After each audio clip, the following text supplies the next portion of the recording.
अब सवाल ये है कि आखिर नीतीश कुमार, आप राजभवन में जब आप देखेंगे इस बात की चर्चा है कि आखिर वो सम्राट चौधरी जो भाजपा प्रदेश अध्यक्ष हैं वो नीतीश कुमार से नाराज़ थे। दो आदमी नाराज़ थे, चिराग पासवान और सम्राट चौधरी।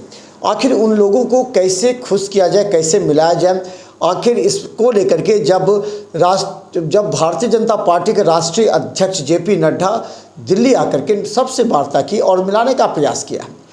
इसके अलावा जो आंदोलिक जो विवाद है जिस मुद्दे पर, उसको दूर करने का प्रयास किया जाएगा।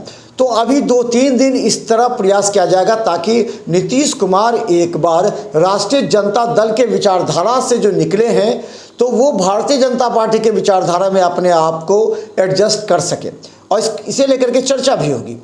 अब सवाल ये है कि सीटों का बंटवारा को लेकर के जब नीतीश कुमार बार बार राष्ट्रीय जनता दल से कह रहे थे कि जल्द सीट का बंटवारा कीजिए वरना लेट हो सकती है, लेकिन राजद टालते जा रही थी। एक नीतीश कुमार का राजद से अलग होने का एक ये भी कारण था। तो क्या भारतीय जनता पार्टी पर भी दबाव डालेगी कि जल्द से जल्द सीट का बंटवारा कर दीजिए? हालांकि देखिए, राष्ट्रीय जनता दल को छोड़ दीजिए तो जदयू और भाजपा में सीटों के बंटवारे में ज़्यादा कोई परेशानी नहीं है।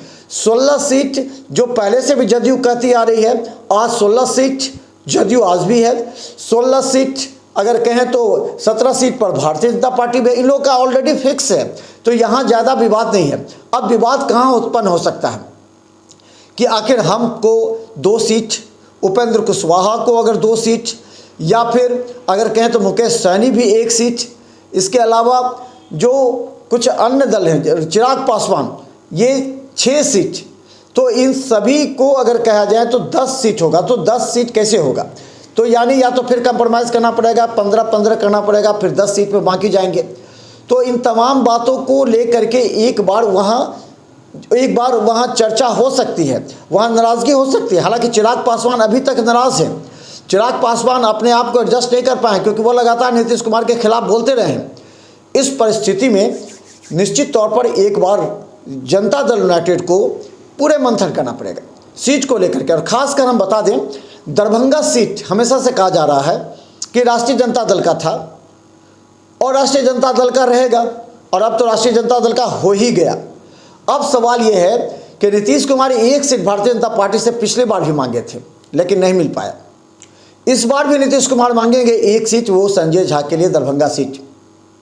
तो क्या दरभंगा सीट के लिए थोड़ी सी जिच है उसमें, क्योंकि भाजपा दरभंगा सीट नहीं छोड़ेगी। कल तक की वार्ता है कि वो छोड़ने नहीं जा रही थी। अब अगर आज आगे कुछ वार्ता हो सकती है तो अगर दरभंगा सीट पर संजय झा के लड़ने की उम्मीद होगी, नहीं तो फिर संजय झा या तो लोकसभा जाएंगे या फिर मुख्यमंत्री नीतीश कुमार जब एक बार फिर मुख्यमंत्री बने हैं तो उन्हें एक ऐसे मंत्री की आवश्यकता है जो उनके साथ हमेशा साई की तरह रहे, सुझाव दे, बिहार के विकास की योजनाएं तैयार करे। वैसे में मंत्री संजय झा फिट हो सकते हैं। तो क्या संजय झा एक बार फिर बिहार की राजनीति तक ही सीमित रहेंगे, बिहार के विकास के लिए बिहार सरकार के साथ रहेंगे मंत्री बनकर? इन तमाम चर्चाओं का दौर जारी रहेगा। तो लगातार हम हर अपडेट खबर आपको दिखा रहे थे सुबह से ही। बिहार मिथिला न्यूज़ लगातार तमाम विधायक और जो राष्ट्रीय जनता दल हो, जदयू हो, कांग्रेस हो, सभी नेताओं के साथ हम वार्ता कर रहे थे कि आखिर आने वाले समय का भविष्य क्या होगा एनडीए का, जिसे लेकर के अब राजद सवाल उठा रही है कि कितने दिन चलेगा ये गठबंधन। देखते रहिए बिहार मिथिला न्यूज़। यूट्यूब में सब्सक्राइब कीजिए, बेल आइकन ऑल क्लिक कीजिए और हमारा Bihar Mithila news digital paper अवश्य फॉलो कीजिए फेसबुक पर। धन्यवाद।